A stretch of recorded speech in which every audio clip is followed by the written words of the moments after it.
आजकल एक नया ट्रेंड चल चुका है कि घर की लड़ाई सीधे सोशल मीडिया पर। पति पत्नी का झगड़ा हो या सास बहू का झगड़ा, देखते ही देखते पूरा सोशल मीडिया जज बन जाता हेलो है। रगड़ियो, वेलकम टू अनदर वीडियो। तो सबसे पहले हम बात करते हैं हमारे उत्तराखंड के एक मशहूर यूट्यूबर जिनको UK07 राइडर के नाम से भी जानते हैं, हमारे अनुराग गोपाल भाई। तो कुछ दिनों पहले वो इंटरनेट पे एक अपनी इमोशनल वीडियो डालते हैं जिसमें वो बात करते हैं अपने मेंटल डिप्रेशन के बारे में और परिवार के बीच जो लड़ाइयाँ हैं उसके बारे में, खासकर अपनी इंटरकास्ट मैरिज की वजह और से। इसके बाद उनका एक वीडियो वायरल होता है और उसमें 80,000 लोग लाइव आए थे। जिसमें वो 140 की स्पीड में गाड़ी चलाते हुए एक लाइव एक्सीडेंट कमिट कर। तो इस घटना के बाद उन्हें अस्पताल में ले जाया जाता है। ये मामला सिर्फ एक एक्सीडेंट नहीं है दोस्त, बल्कि मेंटल हेल्थ और सोशल मीडिया प्रेशर पर एक बड़ी बहस बन चुका है। क्योंकि उनके भाई कलम इंक ने अपने ब्रॉडकास्ट चैनल में उनको रिवील करा, उनकी बहुत सारी चैट रिवील करी, उनको एक सोशल प्रेशर बन गया। पास में हमने एक केस देखा सुशांत सिंह राजपूत का, जो मेंटल डिप्रेशन के चलते एक सुसाइड कमिट कर देते हैं और वो बंदा अब इस दुनिया में नहीं है। तो मैं तो यही कहना चाहूंगा इनके परिवार से, इससे पहले कि बहुत देर हो जाए, उससे पहले ही एक बार अपनी बेटी से बात करो। उसने कुछ गलतियां भी करी होंगी, ऑब्वियसली बच्चे हैं, गलतियां करते हैं। अगर उसने गलतियां भी करी होंगी तो उससे एक बार बात करो। अभी उसकी मेंटल कंडीशन ये चीज़ें समझने के लिए नहीं है। तो एक बार वो मेंटली फिट हो जाता है, स्टेबल हो जाता है, उसके बाद तुम उसको उसके नाराजगी रख सकते हो। लेकिन इस टाइम पे तो वो खुद ही बेचारा अपनी मेंटल कंडीशन से बहुत, वरना कौन इतना फेमस, जिसके पास इतनी अच्छी पॉपुलैरिटी है, जिसके पास इतना अच्छा फैन बेस है, वो ऐसी चीज़ें नहीं कर सकता। ये सब चीज़ें वो इसलिए कर रहा है क्योंकि वो एक बहुत बड़े मेंटल प्रेशर से गुजर रहा है। एक्सीडेंट हुआ था तो उसने सीधे ये बोला कि मेरे भाई कलामिंग को फोन करो। तो इसमें समझ में आता है कि वो कितने बड़े मेंटल प्रेशर, उसको उस टाइम पे भी एक वो चाहिए था कि मेरा भाई मुझे वापस बुला ले। वो उसको ये है कि मैं, मुझे कोई अपना नहीं मानता। उसने सोशल मीडिया पे जब लाइव वीडियो बनाई उसमें भी उसने क्लियरली बोला कि मैं किसको फोन करूँ, कौन है मेरा। 7 मिलियन फैन बेस वाला बंदा बोल रहा है कि मैं किसको फोन करूँ, कौन है मेरा। इससे हमें समझ में आता है कि सोशल मीडिया ही सब कुछ नहीं होता। फैमिली, घर परिवार, ये सारी चीजें भी बहुत मैटर करती हैं किसी की भी लाइफ में। अब हम आते हैं दूसरे बड़े मैटर पे, जो एक हमारे हल्द्वानी का जो केस है, जो कि है दीक्षा पलड़िया का, जिसपे काफी मशहूर मशहूर ब्लॉगर उसके सपोर्ट में गए हुए हैं। तो वैसे यही होती है कि उसकी एक फैमिली है, अपनी फैमिली के संग उसका कुछ विवाद चल रहा है, पारिवारिक कुछ मामला है आपस में, मतलब हस्बैंड वाइफ की कुछ लड़ाई है, और वो सारी चीजें सोशल मीडिया पे अब आ चुकी है। आजकल लोगों को समस्या का हल नहीं चाहिए, बल्कि सोशल मीडिया वैलिडेशन चाहिए कि सोशल मीडिया के लोग उसके बारे में आके जजमेंट दें। लोग बोलें कि तुम सही हो और वो गलत है। ये वैलिडेशन के लिए लोग अपना जितना भी पारिवारिक मामला है वो सारा सोशल मीडिया पे लेके आ जा रहे हैं।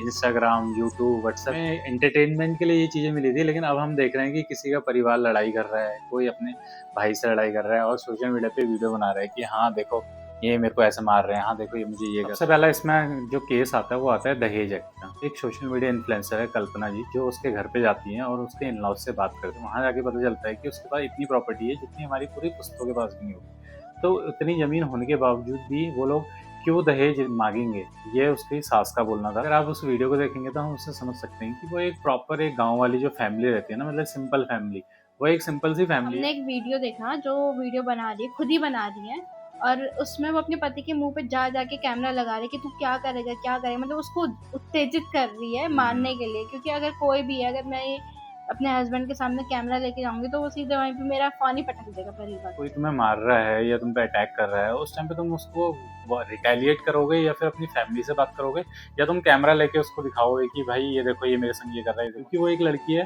तो ज़्यादा लोग उसके ही सपोर्ट में आ रहे हैं। और मैं तो ये बोलूँगा जितने ये व्लॉगर्स लोग उसके सपोर्ट में आए, उन्होंने एक तरीके से उसका परिवार तो बर्बाद कर ही दिया है। 3-4 व्लॉगर्स उसके सपोर्ट में आए तो मैंने देखा था कि वो वीडियो में और ज़्यादा भड़क गई थी, बोली अब मैं इनको दिखाती हूँ, मैं ये करती हूँ, अब मैं दिखाती हूँ, मैं ये कर दूंगी।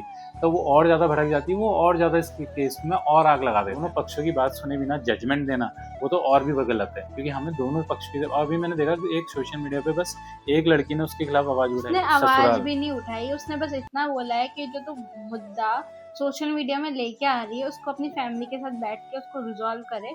बस उसे इतना बोला है। उसमें भी दीक्षा पलड़िया आके बोलती है कि तू, अगर मैं मर जाऊंगी तो तू जिम्मेदार रहेगी।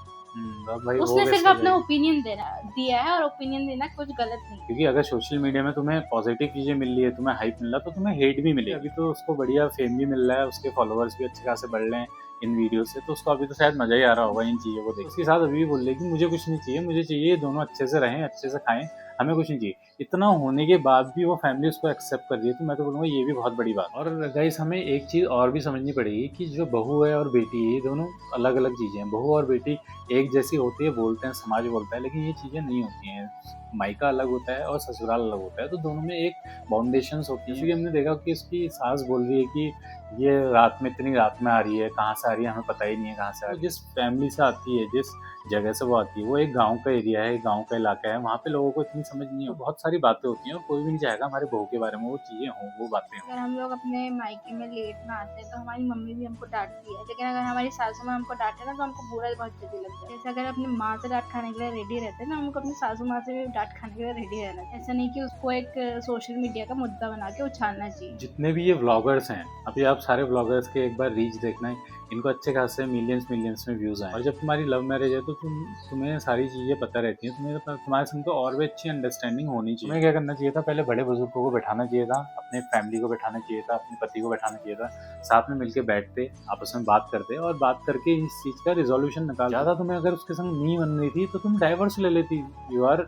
21 ईयर्स ऑफ एज, ये कुछ भी एज नहीं होती, कोई इतनी बड़ी एज नहीं होती, तुम बहुत छोटी हो, you have the right to take decision. तो तुम एक डाइवर्स ले लेती हो। उन्होंने तुम्हें अलग से एक घर दिया हुआ है, तो उनके माँ बाप को लेके आना तो अलग वैसे से भी कहीं फ्लोर से दिया है, अलग से किचन दिया है, उन लोगों को भी घसीट रही है, अपने देवर को भी, अपनी सासू माँ को, बूढ़ी सास भी है उनकी शायद। तो सास तो शायद वो बोल भी नहीं पा रही, वो इस मेंटल डिप्रेशन में आ चुकी है कि वो कुछ बोल भी नहीं रही है, वो इतना डर और चुकी है इस एज में तो ऐसा होता है कि मतलब कुछ भी हो सकता है। अब इतने बड़े बुजुर्ग हैं तो उनको कुछ भी हो सकता है, तो उनको ये डिप्रेशन देना वो भी बहुत गलत है। और दूसरी बात, जो पुलिस में जा रही है, पुलिस में भी जाके कुछ नहीं होने वाला है। पुलिस वाले यही बोलते हैं कि अपना घर का विवाद आप सुलझा ही लो, क्योंकि इससे क्या होता है, कोर्ट में जाता है और एक महीने में डेट्स आती है, बस वो आगे एक्सटेंड होती है। वो ये चाहती है कि उनकी सारे की सारी पूरी फैमिली वाले जेल में चले, वो अल्टीमेटली यही चाहती है। लेकिन अब चीजें बदल गई हैं, अब कानून बदल गया है, कुछ चीजें लड़कों के भी हित में आ गई है, क्योंकि पहले लोग बहुत फायदा उठा रहे थे, तो तुरंत आपकी एफआईआर नहीं होती है दोबारा। काउंसलर भी यही समझाएगा कि आप अपने सास ससुर से बात करो, आप अपने पति से बात करो, वो आपके पति के सास ससुर को सीधे जेल में नहीं डालने वाले। पुलिस है वो भी बोल रही है कि हम इसमें क्या कर सकते हैं करके, वो भी तुम्हारा सपोर्ट नहीं कर रहे हैं। वो सपोर्ट इसलिए नहीं कर रहे हैं क्योंकि ये चीज़ें सोशल मीडिया पे चिल्ला के या कहीं पे धरना दे के होने वाली चीज़ें नहीं है।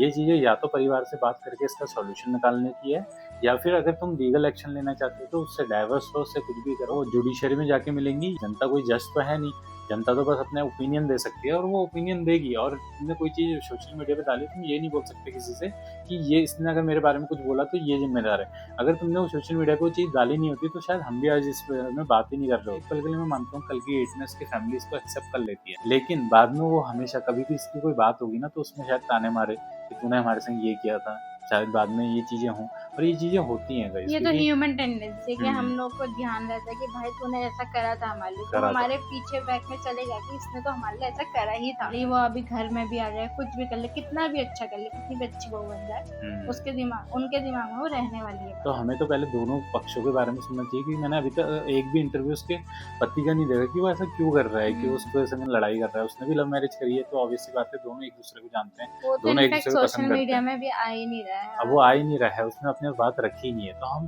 खाली एक लड़की के पक्ष लेके नहीं बोल सकते हैं, हमें दोनों पक्षों को सुनना और जरूरी है। ऐसा नहीं है कि हम कोई दीक्षा के अगेंस्ट है या उसकी फैमिली वाले के साथ। जो ये मुद्दा सोशल मीडिया में आया है वो नहीं आना चाहिए था, वो एक पारिवारिक मुद्दा था और परिवार में ही रिजॉल्व होना चाहिए था। कि आप ज्योति अधिकारी जैसे इन्फ्लुएंसर्स को बुला रही हो अपने लाइव जाके, आप लाइव जा रहे हो अपने घर में कि देखती हो मैं क्या, अब देखती हूँ तू क्या कर लेगी। जो लड़िया है उसको भी न्याय मिले और जो उसका पति है वो उसके संग भी कुछ गलत ना हो। क्योंकि होता ही है कि कहीं फेक, हमने पहले भी पास में देखे हैं, कहीं फेक डोरी एक्ट, जो हमारा कोर्ट लॉज जो हमारे हैं वो ज़्यादातर लड़की के पक्ष में जाते हैं। तो इसको देखते हुए कहीं फेक चीज़ें पास में हुई हैं और जिसके चक्कर में कहीं सुसाइड्स वगैरह ये सब भी हुए हैं।